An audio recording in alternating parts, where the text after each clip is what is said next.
Piala Dunia. Jika mendengar kata ini, tentu pikiran kita akan tertuju pada event olahraga sepak bola terbesar di dunia. Event 4 tahunan ini sangat prestis dan sangat dinantikan oleh setiap negara. Bagi negara-negara yang langganan Piala Dunia saja masih terus berharap bisa tampil di ajang ini, apalagi negara-negara yang sama sekali belum pernah rasakan Piala Dunia, salah satunya Indonesia. Setiap tahunnya, impian timnas Indonesia adalah bisa berpartisipasi di ajang terbesar ini. Namun ini sangatlah sulit, apalagi dengan peringkat Indonesia yang di bawah 100 dunia. Indonesia memiliki kesempatan untuk mencicipi event ini meskipun di level keduanya, yakni Piala Dunia U20, namun itu pun sirna. Kini harapan Indonesia untuk mencicipi Piala Dunia nampaknya pun akan semakin sulit. Ajang berikutnya itu digelar di tahun 2026 di Amerika dan Kanada. Namun Indonesia akan sangat sulit untuk bisa lolos. Kenapa demikian? FIFA memang telah menerbitkan peraturan baru di mana peserta Piala Dunia 2026 akan ditambah, yang tadinya 32 negara menjadi 48 negara. Harusnya dengan ditambahnya peserta, maka akan lebih membuka peluang Indonesia untuk bisa tampil di Piala Dunia. Tapi lagi-lagi Indonesia dijegal oleh federasinya sendiri, yakni oleh AFC. FIFA sudah memberikan kuota pada wakil Asia adalah 8-9 wakil di Piala Dunia. Tapi rupanya dengan ditambahnya kuota, justru AFC ini malah mempersulit tim-tim Asia untuk lolos Piala Dunia. Khususnya tim-tim yang peringkatnya rendah seperti Indonesia. AFC merubah format kualifikasi Piala Dunia zona Asia yang awalnya cuma 3 tahap, kini diubah menjadi 4 tahap. Oke, kami di sini akan jelaskan ya 4 tahap tersebut. Tahap 1 ini menggelar pertandingan negara-negara peringkat 26 sampai 47 Asia, atau dengan kata lain 22 tim. Ini enggak dengan sistem grup ya, tapi sistem saling bertemu. Artinya yang menang yang lolos, berarti ada 11 tim yang akan lolos ke tahap kedua. Lalu tahap kedua ini diisi oleh peringkat 1 sampai 25 Asia, ditambah 11 tim yang lolos dari tahap 1, atau sama dengan 36 tim yang akan bermain di tahap 2 ini, dibagi dalam sistem grup, yakni 6 grup. Juara grup dan runner up otomatis lolos ke tahap ketiga, atau dengan kata lain yang lolos itu adalah 12 tim saja. Tahap ketiga ini diisi oleh 12 tim yang lolos dari tahap 2, atau sama dengan sistem gugur ya. Yang menang yang otomatis lolos ke Piala Dunia, atau sama dengan 6 tim aja yang akan lolos secara otomatis dari tahap 3 ini. Dan tahap 4 adalah diisi 6 tim yang runner up di tahap 3, dibagi 2 grup. Juara grup otomatis jadi 2 tim terakhir yang mewakili Asia ke Piala Dunia. Jadi totalnya 8 tim yang lolos ke Piala Dunia dari zona Asia. Nah, gimana? Berat dan ribet kan? Ya sangat berat dan ribet lah. Apalagi buat Indonesia. Indonesia ada di peringkat 28 Asia, yang artinya Indonesia harus lewati 4 tahap tersebut sebelum bisa tampil di Piala Dunia. Beda dengan Thailand, Vietnam, dan Malaysia yang ada di angka 20 besar Asia, yang otomatis cuma akan melewati 3 tahap saja. Berat dong buat Indonesia. Maka sangat disayangkan batalnya Piala Dunia U20, karena bisa saja ajang tersebut jadi ajang terakhir Indonesia bisa merasakan namanya Piala Dunia, meskipun Piala Dunia U20 ya. Nah, entah kapan lagi Indonesia bisa mencicipi Piala Dunia, entahlah. Pertanyaannya, siapa yang salah?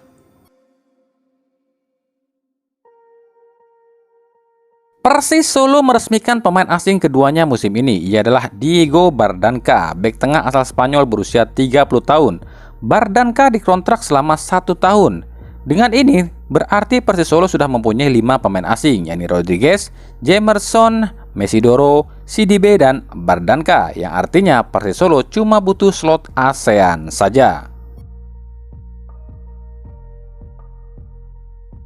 PSIS pun resmi melengkapi skuad asingnya dengan mendatangkan gelandang asal Prancis keturunan Mali Boubacar Diarra. Dengan ini lengkap sudah skuad masa jenar, yakni dengan adanya Fortes, Marukawa, Vitinho, Diarra, Gali, dan Lukau yang kemungkinan akan segera diumumkan.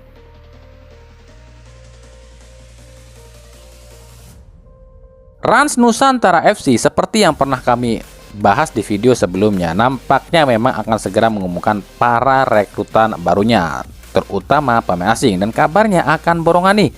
Di akun Instagram Raffi Ahmad ada instastory yang menunjukkan bahwa para pemain asing ini sudah tiba di Indonesia dan akan segera diumumkan. Tapi kami pribadi belum bisa memastikan 100% jika mereka ini adalah para pemain asing Rans, dan kami pun belum tahu pasti mereka ini benar atau tidak yang seperti yang kami ucapkan. Tapi berdasarkan apa yang kami lihat di foto tersebut, kelima pemain ini adalah ada Angel Meneses, lalu ada Pietro Lemelo, Willy, dan Kenshiro Daniel. Nah, kita tunggu aja ya yang benernya yang mana. Soalnya kami takutnya dibilang sok tahu, takutnya kami salah deh. Lebih baik kita tunggu aja peresmiannya dari Rans Nusantara FC ya. Dari PSS Sleman, seperti yang pernah kami bilang, PSS akan segera umumkan Abdul Lestaluhu dari Persis Solo. Tapi rupanya bukan cuma Abdul Lestaluhu, ada juga Leonardo Pamahu yang dari Bali United ternyata tidak gabung ke Rans, tapi justru gabung ke PSS Sleman. William Pluim, pemain terbaik Liga 1 musim lalu ini, justru jadi pemain yang membunuh mimpi tim Juku Eja untuk berlaga di ACL musim depan. Tendangan penalti Pluim justru melambung di gawang Emerido.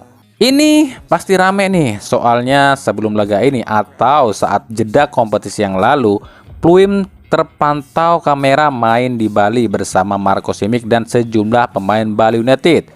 Pasti banyak yang bilang nih, ini sengaja nih dilakukan oleh Pluim nih, entahlah.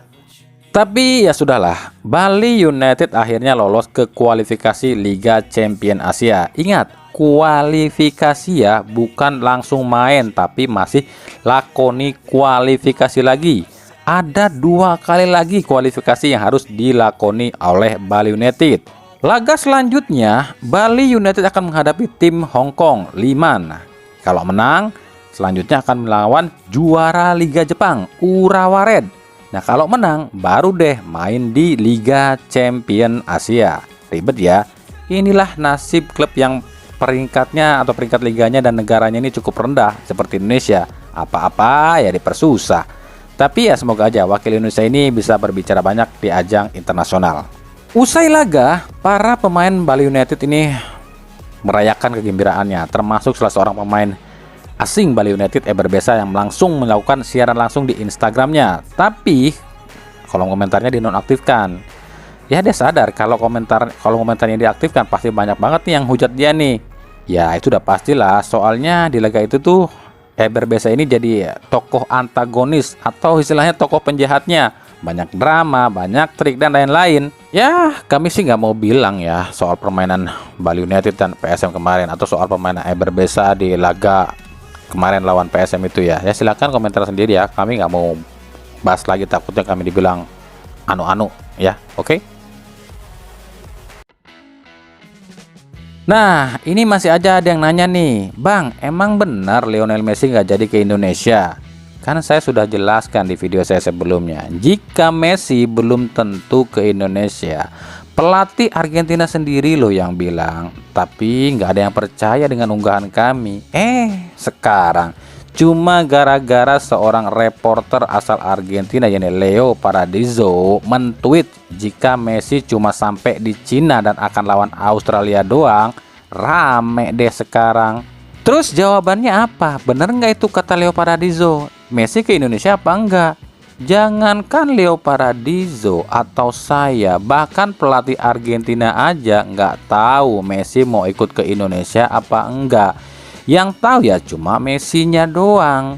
Tapi apa hayo? kami kasih sedikit bocoran ya. Petinggi klub Inter Miami, klubnya Messi sekarang, memang ingin Messi segera ke Amerika dan lakukan perkenalan di sana. Karena katanya rakyat Amerika ini udah nggak sabar nih nungguin Messi. Tapi beda cerita dengan David Beckham. Bos utama Inter Miami ini justru meminta Messi datang ke Indonesia. Sebab ada kontrak antara David Beckham dengan sebuah perusahaan di Indonesia. Masih inget dong David Beckham pernah ke Indonesia dan ternyata Beckham ini menjalin kerjasama dengan sebuah perusahaan di Indonesia. Dan katanya kontrak itu pun masih berlaku. Nah makanya Beckham ini meminta Messi datang ke Indonesia sebagai perwakilan Inter Miami. Jadi ya kita lihat nanti apakah Messi ini mau ngedengerin kata bosnya atau Messi lebih mikirin popularitas.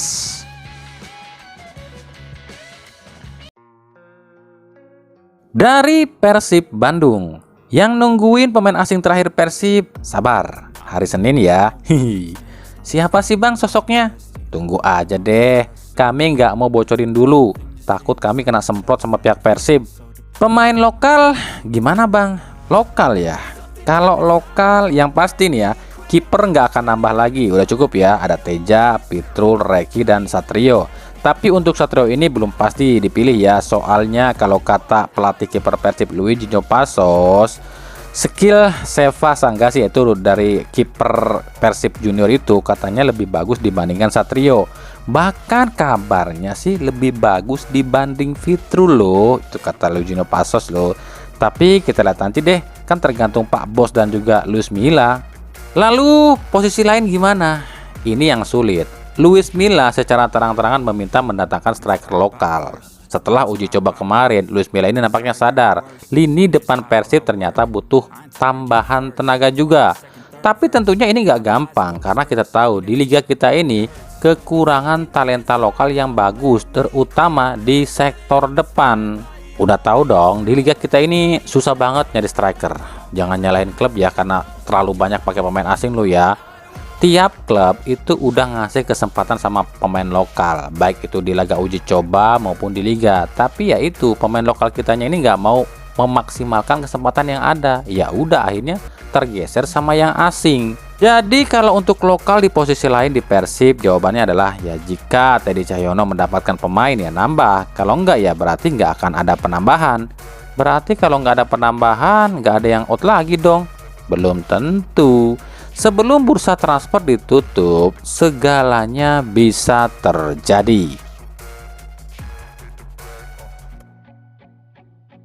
PT LIB kembali keluarkan regulasi baru dan udah bisa ditebak regulasi LIB ini nggak ada yang menguntungkan tim, tapi kontroversi mulu.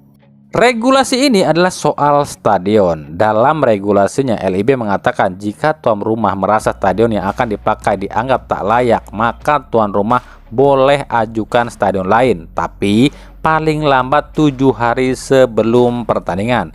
Oke lah kalau yang ini ya. Tapi yang selanjutnya ini yang parah.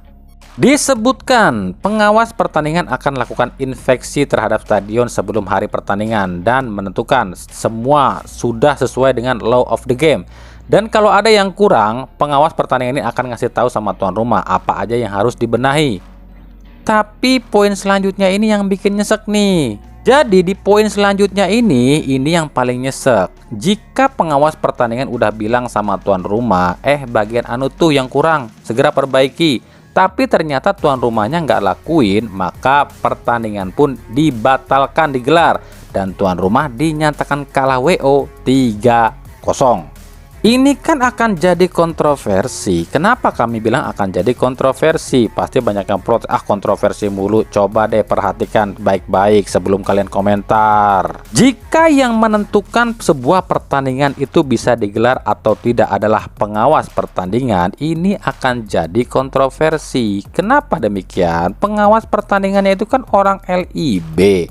Iya kalau fair atau adil. Lah kalau curang. Contoh nih, pengawas pertandingan bilang sama klub, cuma bagian anu aja nih yang harus perbaiki. Ya udah, klub itu pun perbaiki bagian anu, tapi giliran ke LIB bilangnya lain, bagian anu dan anu yang diperbaiki. Otomatis ketika LIB ini datang ke stadion tersebut buat memastikan pertandingan tersebut kan nggak layak, nggak lolos karena apa? Dianggapnya klub ini nggak memperbaiki apa yang diminta pengawas pertandingan. LIB pasti bilang gini nih, kan pengawas bilang yang harus diperbaiki itu bagian anu dan anu, kok cuma bagian anu doang sih yang diperbaiki? Ya udah, kalian dinyatakan nggak layak dan kalian dinyatakan kalah WO, gitu kan? Tetap ya LIB ini tuh gimana ya? Bukannya mempermudah tapi kok malah mempersulit sih?